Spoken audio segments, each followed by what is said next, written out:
Bonjour à tous.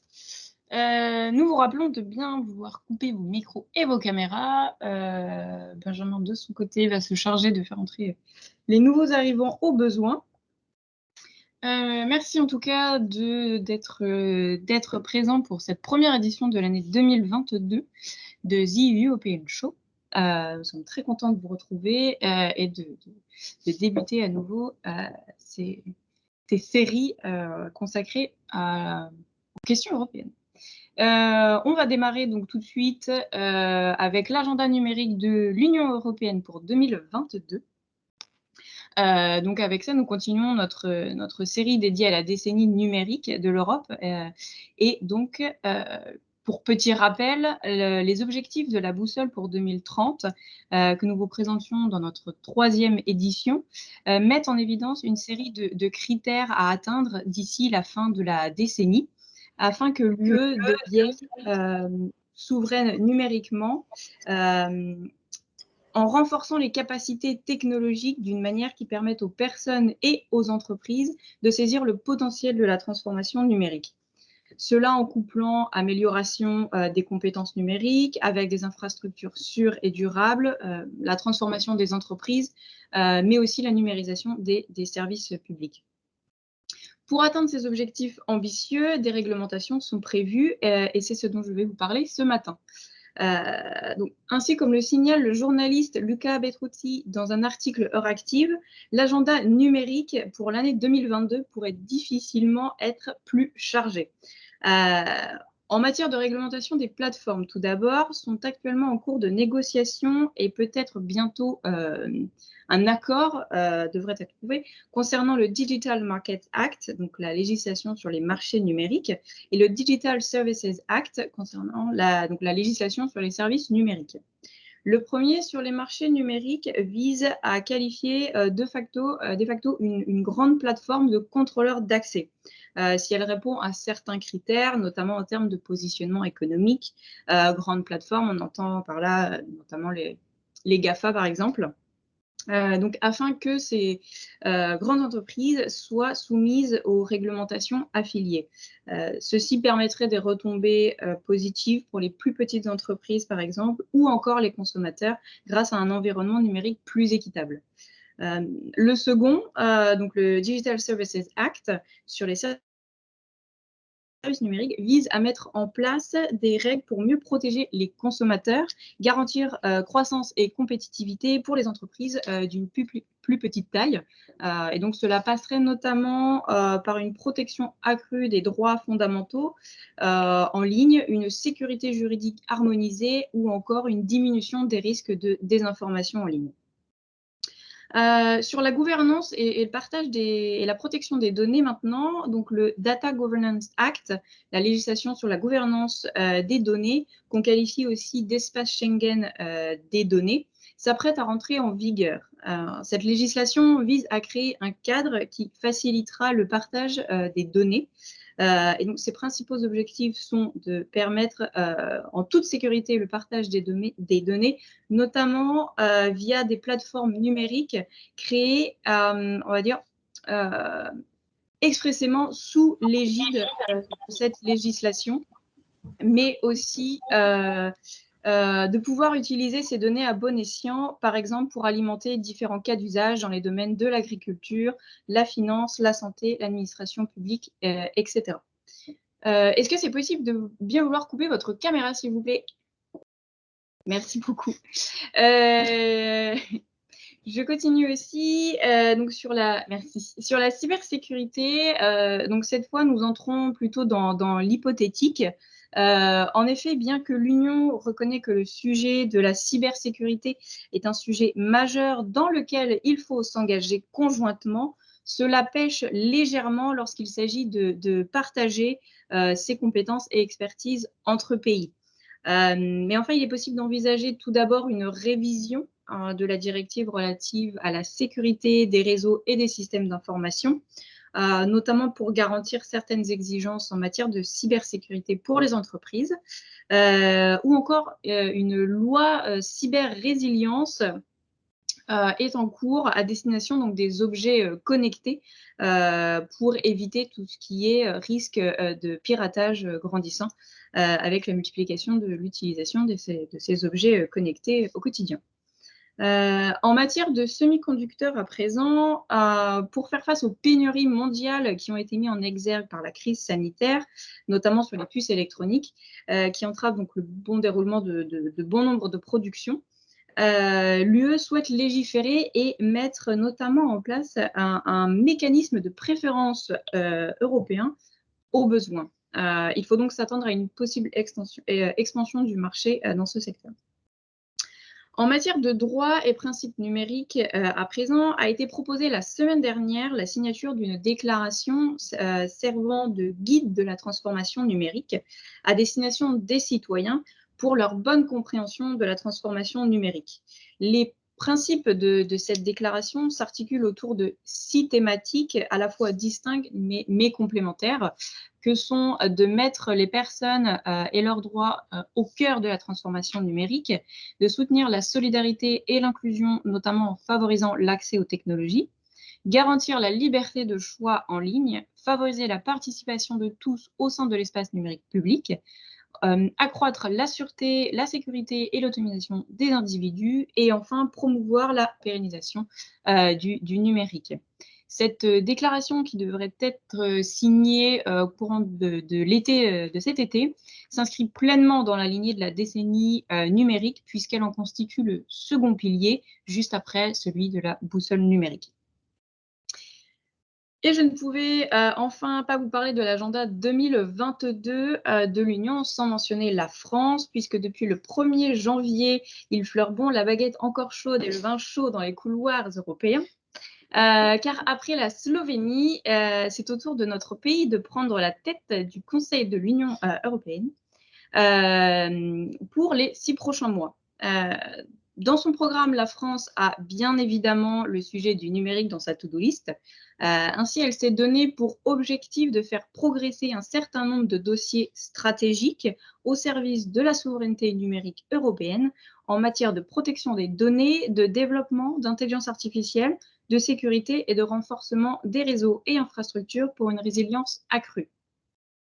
Comme vous le constatez, ces objectifs s'alignent avec l'agenda européen pour cette année. Et comme l'a justement mentionné Ursula von der Leyen, présidente de la Commission européenne, l'UE et la France ont comme ambition commune de faire de l'Europe une véritable puissance numérique dans le monde, structurée selon les règles et valeurs européennes. À ce titre, la France donc, a récupéré à sa charge le soin de faire avancer les propositions de législation que je vous ai présentées tout de suite, donc celles sur les marchés numériques et celles sur les services numériques. Et toujours dans ce discours d'introduction président de la Commission, celle-ci espère et est même certaine que la présidence française fera avancer rapidement ces questions. Aucune pression donc sur les épaules françaises. À noter évidemment que dans ce programme détaillé de la France pour cette présidence, d'autres sujets que le numérique ont été présentés et sont dans les papiers. On retrouve notamment les sujets du transport, de l'énergie, de l'agriculture, l'environnement, la santé, etc. Et si jamais vous voulez y jeter un œil, le lien vers ce programme vous sera évidemment transmis. C'est tout pour moi sur cet agenda numérique. Et je laisse la parole à Benjamin. Alors, une fois n'est pas coutume, de mon côté, je vais vous parler des Digital Innovation Hubs. Donc, c'est dans la droite ligne de tout ce que Bertie vient de dire et des technologies qu'elle vient de présenter. Ce sont des guichets uniques poussés par la Commission européenne, autour de la transformation numérique. Il y en a environ 200 qui vont être créés dans 200 régions ou grandes régions européennes. Et le but, c'est vraiment d'accompagner les entreprises, alors à la fois les entreprises et les territoires innovants dans leurs projets d'innovation, donc les accompagner sur toutes leurs problématiques liées à la donnée, liées à l'intelligence artificielle, à la cybersécurité, etc. Mais aussi de tirer les entreprises les moins innovantes vers le haut, en les accompagnant dans un premier temps, évidemment, sur des sujets qui sont un peu éloignés des nôtres en tant que pôle de compétitivité. Donc, éventuellement la création de sites e-commerce, etc. Mais en les amenant au fur et à mesure vers des technologies plus avancées, en les sensibilisant aux bénéfices que peuvent apporter, par exemple, l'étude des données clients, etc., dans leurs entreprises. Et donc, ces 200 DIH vont fonctionner en réseau au niveau européen, c'est-à-dire qu'ils vont travailler ensemble, alors, de manière assez basique à l'échange de bonnes pratiques, à la mutualisation de certains services, l'organisation d'événements en commun, etc. Mais aussi, l'objectif est de s'appuyer sur les spécialisations des régions, donc ce qui est mentionné dans les stratégies de spécialisation intelligente, pour mettre en valeur les expertises dans chacune des régions et donc accompagner des entreprises, soit qui viennent d'autres régions françaises dans notre cas, soit qui viennent d'autres régions européennes, sur la thématique qu'aura choisi le DIH. Pour illustrer côté normand, puisque côté normand, le pôle TESS est porteur de l'initiative, c'est pour ça qu'on vous la présente d'ailleurs, on s'est spécialisé autour de la mobilité connectée, tout ce qui est mobilité sûre, mobilité durable, etc., en lien avec le numérique. Et donc, une entreprise polonaise qui aurait un besoin lié à un projet mobilité, eh bien, il irait voir son propre DIH dans sa région qui pourrait nous contacter pour qu'on les accompagne ensemble. Pour préciser un petit peu la thématique, ça comprend aussi la logistique, etc., l'aéronautique, tout sauf le ferroviaire en fait. La commission, dans le cadre de ces guichets uniques, voulait que les DIH structurent les écosystèmes d'innovation régionaux, chose qu'on a faite en Normandie. Au niveau du partenariat, donc étant donné la thématique qui lie numérique et mobilité, on est coporteur de l'initiative avec le pôle Next Move, donc qui est un pôle normand francilien spécialisé sur la mobilité. Et puis on réunit on réunit une grande partie en tout cas des acteurs de l'innovation dans la région Normandie, donc la commu, Normandie Université, le CNRS, l'incubateur Normandie Incubation, l'incubateur de Neoma dédié à la mobilité qui est basé à Rouen, Captronic, etc. Enfin, j'en oublie puisqu'on est 16 partenaires. Mais voilà, l'objectif est de structurer un petit peu l'écosystème d'innovation autour de la transformation numérique liée à la mobilité. Pourquoi on a choisi la mobilité? C'est assez simple. Suite en fait à une discussion avec la région, avec les différents acteurs, c'est tout ce qui est mobilité connectée, réduction de l'empreinte carbone, mobilité sûre, etc. C'est une thématique très forte en région. On a la Mobility Valley, donc qui est une région à cheval entre l'Île-de-France et la Normandie au niveau de l'axe Seine, qui réunit à peu près 70% de la R&D française en automobile. On a les deux projets TIGA, donc de Rouen et du Havre. Rouen sur les véhicules autonomes et le Havre sur Smart Port City, qui sont tous les deux des projets liés à la mobilité. Donc ça faisait sens d'avoir un projet de transformation numérique autour de cette thématique et de s'appuyer justement sur les initiatives déjà existantes en région, donc notamment ces deux projets TIGA par exemple, pour avoir un effet levier et aller un peu plus loin, accompagner des projets complémentaires, etc. Et puis, donc comme je vous le disais, l'objectif des DIH, au-delà de vous accompagner en région sur ces sujets liés à la mobilité et au numérique, c'est aussi de collaborer au niveau européen. Et donc, on a mis en place plusieurs partenariats qui peuvent être intéressants pour vous, avec différents DIH. Donc, côté français, on s'est associé au DIH breton, qui est porté par Image et Réseau en collaboration avec la région Bretagne, qui lui se spécialise autour de la cybersécurité. Donc, quelque chose qui est très très important au niveau des véhicules autonomes, par exemple. Ce sera important, voilà, si vous avez des problématiques liées à la cybersécurité, on pourra vous accompagner et vous emmener vers le DIH breton. avec Digiol aussi, le DIH Île-de-France, autour de l'axe Seine, sur toutes les problématiques liées à la logistique et au dernier kilomètre. Et puis, côté européen, on s'est associé alors à Air Force, qui est un DIH porté par l'Université Polytechnique de Madrid, qui lui travaille sur la robotique pour remplir les objectifs de développement durable de l'ONU. Là, ça correspond aux 3 piliers, pas uniquement à la réduction de l'empreinte carbone. Mais on va travailler surtout avec eux sur toutes les synergies entre Smart City et mobilité connectée. Et au-delà comme je le disais tout à l'heure, de l'organisation d'événements en commun, éventuellement de l'accompagnement d'entreprises ensemble, etc., l'objectif, ce sera aussi de vous faire rencontrer des partenaires d'innovation espagnols potentiels, d'avoir accès à leurs infrastructures, puisque par exemple, ils nous mettront à disposition une plateforme qu'ils ont développée avec la ville de Madrid pour tester les solutions de mobilité connectée en lien avec la ville connectée de Madrid. Donc ça peut être très intéressant pour vous. Et puis, il y a aussi Damas, donc, qui est un DIH basé à Rome, en Italie, qui lui travaille sur toutes les synergies en matière d'innovation entre le secteur automobile et le secteur aéronautique. Donc, ils ont notamment les acteurs de l'aéronautique côté italien qui sont membres de leur consortium, ils ont Ferrari, voilà, ce genre d'acteurs-là. Et étant donné que nous, de notre côté, on va aussi travailler sur le côté aéronautique, puisque NAE est membre du partenariat, ça peut être très intéressant de travailler avec eux sur tous ces sujets liés à l'IA, liés à la sécurité et liés au calcul de performance. Et puis, on a d'autres partenariats en cours de réalisation. Un avec l'Université de Maribor en Slovénie, qui, eux, travailleront plus avec nous sur tout ce qui est pour réduction des émissions de carbone et économie circulaire liée à la mobilité. Et puis, on est en train de s'insérer dans un corridor d'innovation, donc un regroupement, en fait, un partenariat, un consortium de DIH autour de la Smart City, qui regroupe beaucoup de DIH et qui est supporté par plusieurs KIC, donc les Knowledge and Innovation Communities, des espèces de pôles de compétitivité géants à l'échelle européenne, avec des bureaux dans toutes les capitales européennes.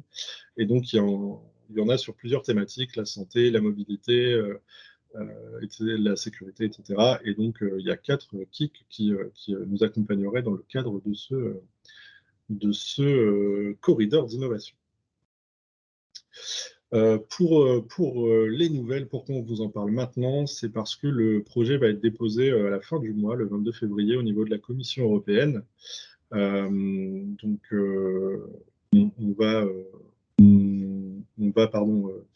le projet va être évalué. Oh, j'ai du mal. C'est tôt le matin. Le projet va être évalué par 3 évaluateurs différents. Et d'ici au mois de mai, on nous dira si on est retenu ou pas. Voilà. Et à partir du mois de juin, on pourra commencer les actions.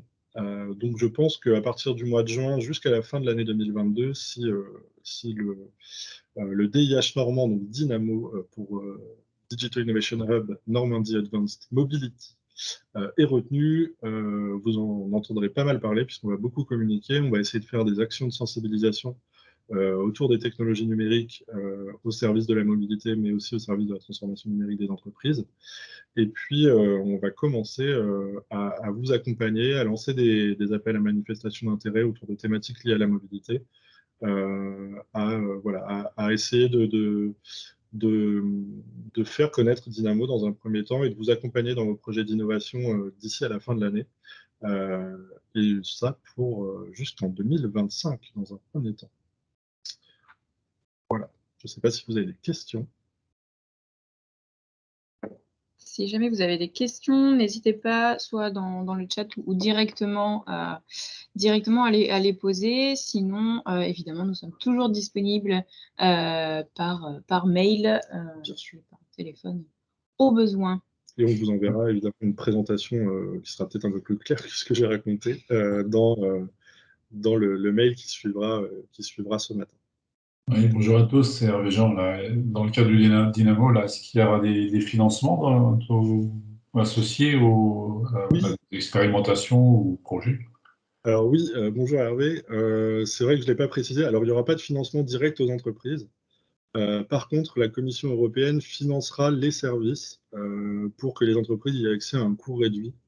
Donc, pour vous expliquer de manière plus claire, si vous souhaitez avoir un diagnostic de maturité numérique au sein de l'entreprise pour pouvoir faire un plan de transformation et que ça coûte 10 000 euros, eh bien, Dynamo serait financé à hauteur de 50% par la Commission européenne et probablement aux alentours de 30% par la région, donc 80% en tout, 70 ou 80%, pour pouvoir vous proposer ce service à un coût du coup, qui serait aux alentours de 2 ou 3 000 euros.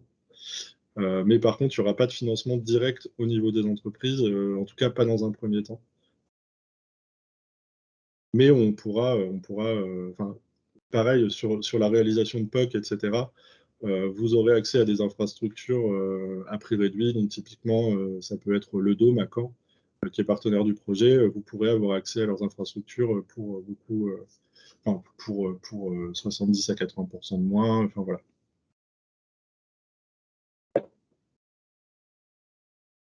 S'il n'y a pas d'autres questions, nous allons clôturer donc notre session de ce matin. Nous vous remercions pour votre participation et donc on se retrouve le mois prochain pour une nouvelle édition sur un nouveau sujet. Merci beaucoup. Merci. Bonne journée à tous, à bientôt.